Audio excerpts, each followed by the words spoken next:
48-masalaga keldik. Bir kecha kunduzda Bobur tinch holatda 1680 kilojoule energiya sarflaydi. Aqliy mehnat bilan shug'ullanganda energiyaga bo'lgan talab 30% ga ortadi. Demak, tinch holatda 1680 kilojoule energiya sarflasa, 100% yig'gan bo'lsak, aqliy mehnat bilan shug'ullanganda 30% ga ortadi. Demak, 1680 30% topamiz. 500 4.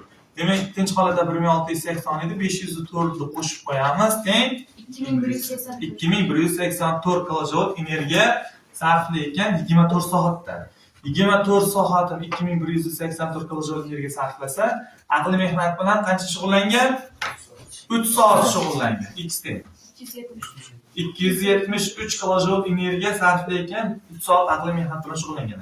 Jismoniy mehnat bilan shug'ullanganda 1680 ga nisbatan 3 barobar ko'p energiya sarflaydi deyapti.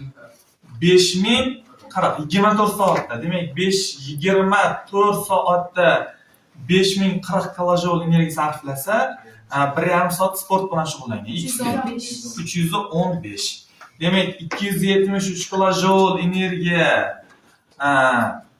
aqliy mehnat qilganda 315 kilojoule esa sport bilan shug'ullangan. Bizda jami energiya 588 kilojoule energiya sarflangan.